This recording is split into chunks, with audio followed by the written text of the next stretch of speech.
We just got finished watching the Arizona Cardinals get their ass whooped in Mexico City by the San Francisco 49ers by the final score of 38-10. Well, I can't sugarcoat it, gentlemen. We were at the halftime report. It was 17-10, and then the Cardinals came out and were basically, Bo, run over by Kyle Shanahan on both fronts. Yeah, I mean, we've seen some bad halves of football. That might have been the worst of the season, just completely dominated in every facet of the game. And you know, the Arizona Cardinals now have given up 30-plus points in 5 games this season. The defense just didn't look like it could hang. Cardinals had a shot coming out of the locker rooms at halftime, and then the Niners immediately, like we said, that kill shot right out of the gates, get on the board, score a touchdown, not just a field goal, a touchdown. They go, and then they start to impose their will. There is a big difference of talent out there. Yeah. I mean, obviously, Cardinals dealing with a lot of injuries, but there's more to it than that. I mean, the 49ers were way more physical, way more talented today. There is a significant difference between the Niners team we saw play this against this Arizona Cardinals team. It was brutal. I'll tell you what, guys, it was more than a quarterback issue today. Yeah, I mean, it was tough to watch from every aspect. I mean, we always talk about getting guys in the right positions and able to make plays. And, Bo, you mentioned it, the physicality on the defensive line, getting hits on the quarterback, their ability just to run the ball. Like, if you look at the stats, George Kittle, I think, had over 80 yards, and he obviously had the 2 touchdowns. But it's not like they had a wide receiver with 100-plus yards or a tight end with 100-plus yards. But they did it collectively, and it was a collective ass whooping. And I think that's we wanted to see the Cards respond in some way, and you just didn't see that tonight, guys. We said before the halftime show or at the halftime show, it could be worse, and it wasn't. Yeah. And then it got worse. Yeah. It got worse. Bruh. And again, back to the point what you made earlier was about the fact that we got a ton of guys that's out talent-wise. They have more talent than us. And we were hoping for some magic to happen. It did not happen. We fought hard for 2 quarters, and then on the back end, they made a couple of adjustments, but then you're right. They just imposed their will. So a good stadium, good atmosphere, good moment for the Cardinals. Embarrassing, definitely was the case on the back end, but you got to go back and say your top-tier players wasn't on the field, and all of their top-tier players, for the most part, was there. Yeah, I'm not willing to give the Cardinals a pass offensively, but you have to look at it. I tweeted it out. They're missing 7 to 8 starters on offense, including their franchise quarterback, Kyler Murray. But again, I know a lot of people were quick to point out, guys, like the offense wasn't humming when most of those guys were healthy, and I get that. And that's, to me, the ownership goes on the defense. If you were going to win this game, this had to be a defensive standout performance by Vance Joseph and company. And while I put a lot of the blame on Vance, I look at Steve Keim and I think, you draft for your division. And you drafted Isaiah Simmons and Zaven Collins back-to-back to play and be physical in your division. And tonight, you got your ass kicked up and down the field. The Niners, whenever they wanted to the tune of 6.7 yards per carry, could run the football. And I get it. The defensive line is older, but you never replace Chandler Jones. Your pass rush is completely non-existent. I actually thought the secondary played better than, certainly through the first half than the numbers would indicate.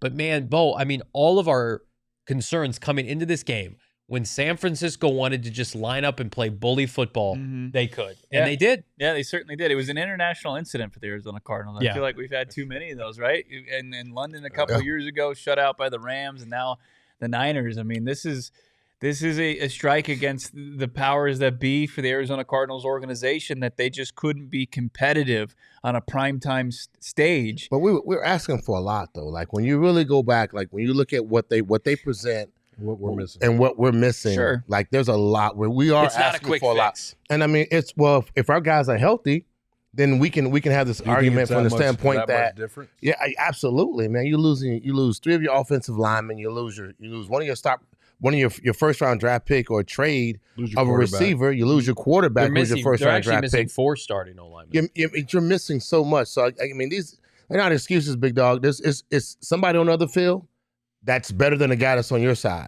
We got fortunate last week, and we beat a team that was pretty much like us. But defensively, I think that what we've seen glimpses from this defense save this offense or put them in positions to score points. But that second half, I mean, coming out getting that score. But we knew, and I just think, Frank, that it was just a dominating performance from the line of scrimmage standpoint. I agree. Like their ability to run the ball, find the tight ends, all the things that we saw week 1 with this team, with Kansas City, what they were able to do, run the ball at will, find their, get the ball to Kelsey. Tonight it was Kittle, and then it was a host of running backs and there wasn't, to me, it wasn't any duress with Garoppolo. It seemed like he had a lot of time.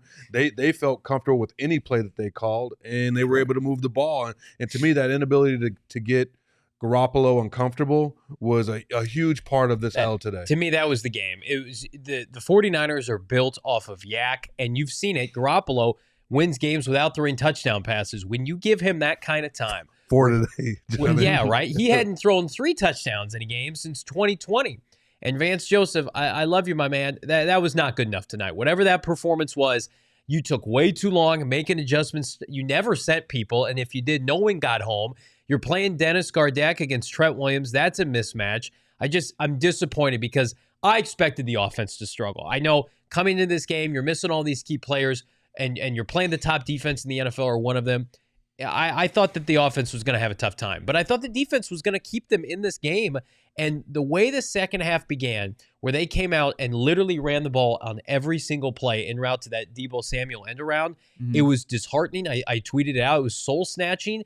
And that's where you start to question, especially on this long flight home, like, is this territory for this team potentially just putting their hands up and said, that's the season? Because that's the most frustrating part. Well, we got to defer to our guys who played the game and played it professionally and for this organization. I mean, at this point, you guys have stared down these starts to the season at 4-7 before, and after a deflating loss. At what point, does this coaching staff lose the confidence and maybe not the respect, but the confidence of its players? Well, you won't lose it, because when I look across the room and I say, there's Kyler Murray, there's Rodney Hudson, there's this guy, there's this guy, there's this guy, that's not even playing. My best is not even playing yet, and so I'm playing with whatever I got in the second in my locker room. So I was expecting a lock to come out and try to beat the San Fran 49ers, who look like they got most of their weapons and they're ready to go. And so you don't lose the respect of the locker room, because you got players that still got to come and play. That if next week after the bye week we get 6 guys back and 6 guys are healthy, and then we're getting ready to play the Chargers, what do you say then? So that changes the narrative in this conversation compared to what we saw tonight. This is, make no mistake about it, this is exactly what you thought it was going to be. You couldn't have thought everything. Come on, Frank. Everything that was their strengths were our weaknesses. Fair enough, but but the spread was 10 at the onset of the game. Yes, it extended, but the over/under was about 43, I think, at one point. It got out of hand, and to me, what was concerning, or is concerning, was the defense's inability to stop the 49er offense. To me, that was huge. And granted, I would have liked to see schematically what they did last week against the Rams. Offensively, I think that Rondale Moore going out early with the groin injury, I think that caused them problems. But Greg Dortch, shout out to him. I know that we're going to get to him, over 100 yards his first time. The dude just plays with heart. But to me, it was just a major piece, and I talked about this, every game that has the ability to run the ball and has a great tight end, it's problematic for the Cardinals. And Johnny, as you mentioned, that second half, they didn't even pass. Yeah, it was. We're going to hit you in the mouth. It was non-competitive. It was basically like, our bigs are better than your bigs, and it was on both sides of the ball. They sacked Colt McCoy 3 times. The Cardinals got 0 sacks, only had 4 quarterback hits. I don't even remember them on Jimmy Garoppolo, and he had 29 pass attempts for the tune of 228 yards, sparkling 4 touchdowns, but then it was worse on the ground. Christian McCaffrey basically did whatever he wanted, 7 for 39. Yeah. They really didn't lean into him.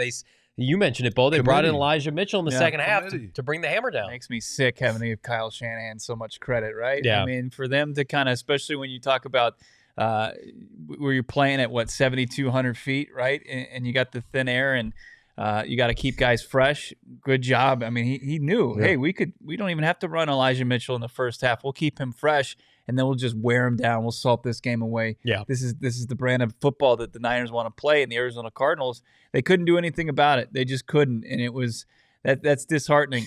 I don't want to bury the lead here too much, but I want to get your guys' thoughts as far as who's ultimately to blame for this pitiful performance. When you look at it, who comes to mind? This is a Steve Keim infrastructure blown game. This is a foundational problem, because this is a team that you pit yourself against, and it's a measuring stick, right? And the Niners better than anybody because they are hampered by their quarterback on most Sundays. So you go position by position, 53-man versus 53-man. It's not close right now. Now, you can make an argument it's not close because of injuries, but that's part of the game. You pay these guys, you draft these guys to be healthy and to be ready to go on Sunday. So a guy not being available is just as bad as somebody being available and not playing well. And then speaking of not playing well, his draft picks, specifically in the first round, where's the production? Well, I can tell you right now, his last 3 first-round picks were no-shows tonight. Hollywood Brown literally didn't play because of injury, right? Zaven Collins, Isaiah Simmons, where were they? That's a problem. You guys killing it in the chat. Let's take a look at some of these answers. Cardinals Update says Keim is the blame. He didn't equip the coaches with players to compete. Nightingale Sunset, Michael Bidwell. He won't let Keim go, and Keim has hired his last 3 coaches. Guys, DA, Frank, you got thoughts on who's to blame for this? Look, when I look across the field, if I'm DeAndre Hopkins in this offense, Yeah. Get me the ball, find ways to get me the ball, and hopefully we can spark something, get some things going. If I got help, that helps. If I got a running back that's putting some stuff down, that's great. Last week game plan was get the ball out of his hands quick. It happened most of the night, but it wasn't enough versus what the 49ers are bringing. But I will always say this here, because I've learned it for so many times, and you're talking about being embarrassed, is when you don't have your players, the best of your players versus their players, they're going to enforce their will. They're going to do what they're supposed to do. DA said it, and you guys said it absolutely perfect. There was nothing we could do offensively or defensively to stop what they were doing.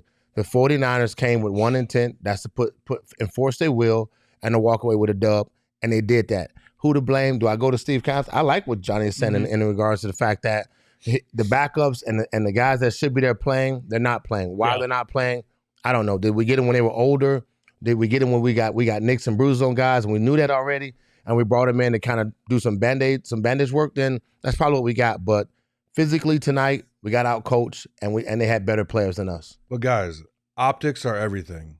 And anytime that you go in international Monday Night Football, fans don't necessarily care about the fact that you have maybe 7, 8 starters out. They want to see a team be competitive. They want to have a reason to cheer, and they want to be able to support and feel good about it, right?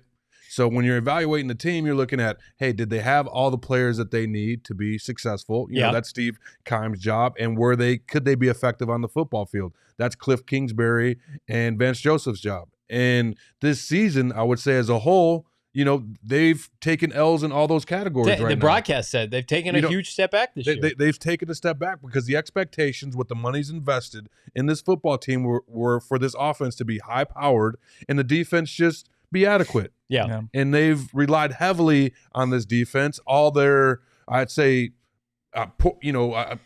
their Achilles heel were exposed today. You know, Frank, and you know that. I agree. Anytime that you play, this game will expose you.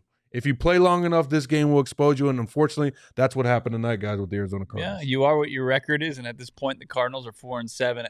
I got to throw some blame on today's game, mostly on Vance Joseph. Yeah. I think that there was opportunity there. Like, you say what you will. I mean, the final score, you'll say, they never had a chance. This was a one-score game going into the locker room. This team needed to come out and at least hold them out of the end zone. They couldn't do so. I mean, wasn't even competitive. They should have been fresh coming out of the locker room. But that seemed so long ago. It did. You know what I mean? That seemed like a whole nother game. You know what I mean? In comparison to the second half and what happened, it was like, you know, like you said, it wasn't bad. You know, everybody was optimistic. You felt good about it. And then the second half happened. We're like, dear. 38 points. God. Basically at the start of the And they're just running the ball. Yeah. You know, don't get me wrong. Kittle's Kittle. But, I mean, they were, like you said, I mean, just running the ball at will. So I don't know. I mean, let's be fair to Vance real quick. Their defensive line group is amongst the worst in the NFL. They're signing practice squad level guys to key roles. Michael Dogby and Ledbetter and Hill, and that's who they're counting on at defensive tackle. Watt and Zach Allen can only do so much for that group. And then they didn't replace Chandler Jones. Like we like Cameron Thomas and Myjai Sanders. They're third-round rookies. Like, they shouldn't be put in this situation.